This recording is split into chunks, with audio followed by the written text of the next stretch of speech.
ನಮಗೂ ಇಲ್ಲ. ಸರಿ, ಹಾಗಾದ್ರೆ ನಿಮ್ಮಲ್ಲಿ ಯುದ್ಧ ಮಾಡುವುದಕ್ಕೆ ನಮ್ಮ ಮಾವ ಮಾರನಾಡಬೇಕು ಅಂತ ಹೇಳ್ತಾ ಇದ್ದೀರಲ್ಲ? ಹೌದು. ಅವರು ಬರುವುದಿಲ್ಲ, ನಾವು ಬಂದಿದ್ದೇವೆ. ಚಿತ್ತೂರಿನ ಭಾಗ ಕೊಡಿ ನಮಗೆ.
ಯಾರಿಗೆ ಪ್ರಾಯ?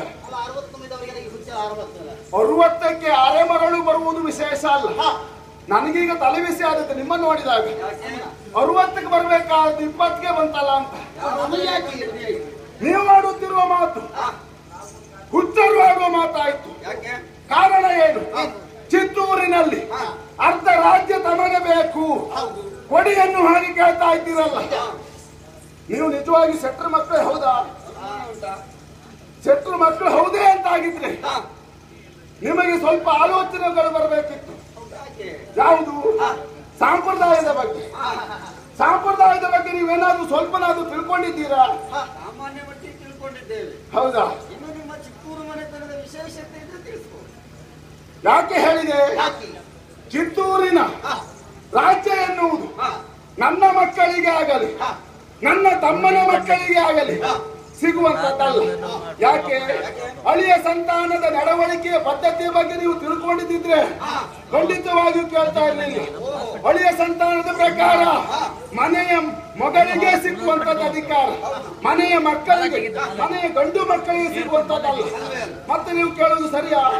ಈ ವಿಚಾರದ ಹಿನ್ನೆಲೆ ಬಲವಾದದ್ದು ಏನು? ನಮಗೊಂದು ವರ್ತಮಾನ ಬಂದಿದೆ. ಚಿತ್ತೂರಿನಲ್ಲಿ 2 ಗಂಡು ತಲೆ, ಒಂದು ಚೆನ್ನಯ್ಯ ಶೆಟ್ಟಿ ಮತ್ತೊಂದು ಮಂಜಯ್ಯ ಶೆಟ್ಟಿ. ಬಿಟ್ಟರೆ ಹೆಣ್ಣು ಸಂತಾನ ಇಲ್ಲ ಅಂತ.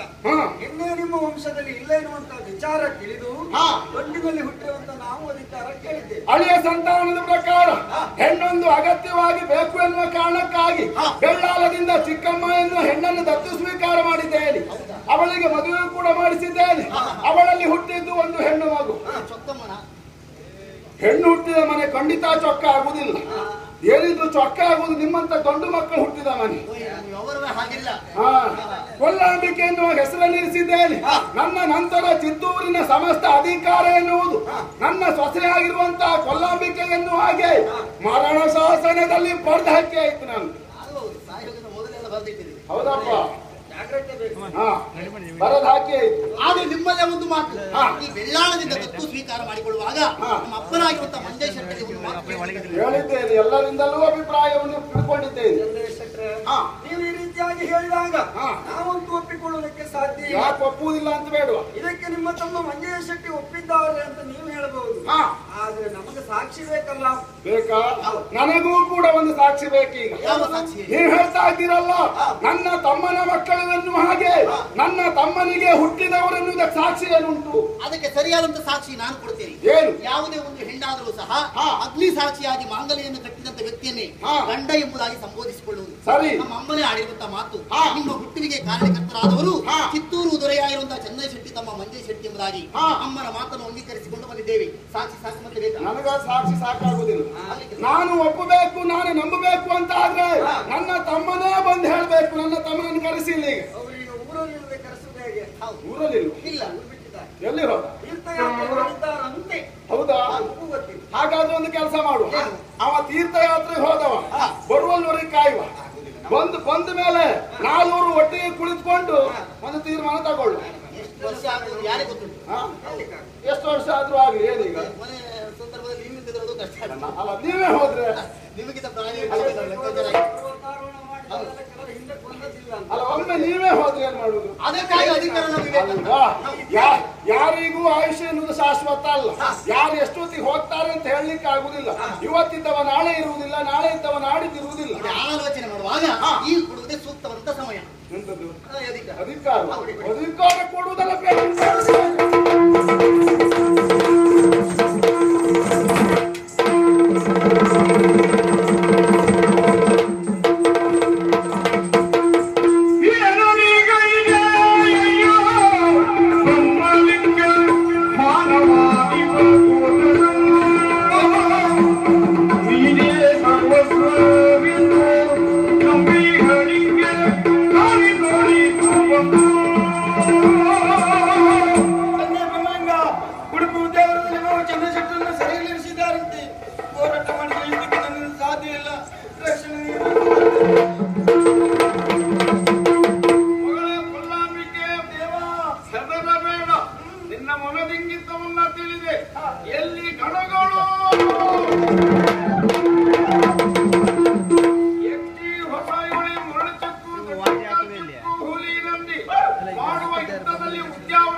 ಎರಡು ಮಕ್ಕಳನ್ನು ಪಡೆದರು ಮತ್ತೆ ಬಯಲಾಗಿ ಪರವಶನಾದೆ. ನೇರವಾಗಿ ಶ್ರೀಶೈಲವನ್ನು ಸೇರಿದೆ. ಹೀಗೆ ಎಷ್ಟೋ ವರ್ಷಗಳು ಗತಿಸಿ ಹೋಯಿತು. ನಿನ್ನೆ ಮಧ್ಯರಾತ್ರಿ ಕಾಲ ಒಂದು ಸ್ವಪ್ನದಲ್ಲಿ ಏನು ಕಂಡೆ ತಮ್ಮ? ನಮ್ಮ ಆರಾಧ್ಯ ದೇವರಾಗಿರುವಂತಹ ಬ್ರಹ್ಮಲಿಂಗೇಶ್ವರ ಸ್ವಪ್ನದಲ್ಲಿ ಕಾಣಿಸಿಕೊಂಡ. ಮಗು ಮಂಜೆ ಶೆಟ್ಟಿ ಇಲ್ಲದೇ ಮಲಗಿದ್ರೆ ಮಾಡ್ತಾ ಇದ್ದಲ್ಲ.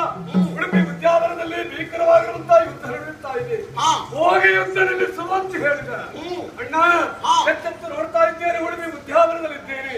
ಇದಕ್ಕೆಲ್ಲ ಅನುಗ್ರಹ ಬ್ರಹ್ಮಲಿಂಗೇಶ್ವರನ ಅನುಗ್ರಹ. ಹೋಗು ಮಾಡಲಿಕ್ಕೆ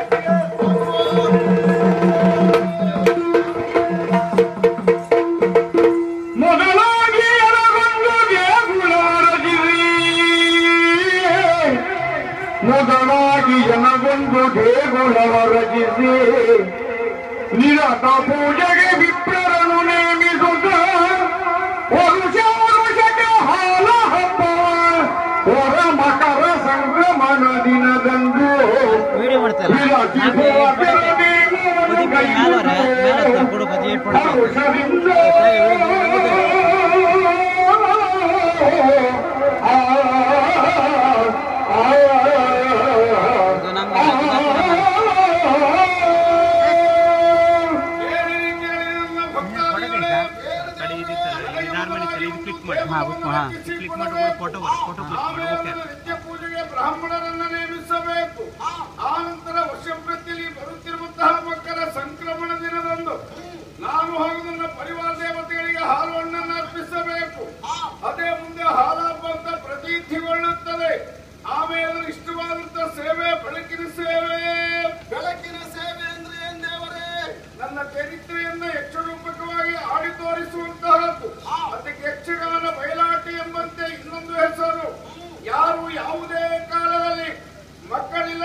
ಎಲ್ಲರಲ್ಲೂ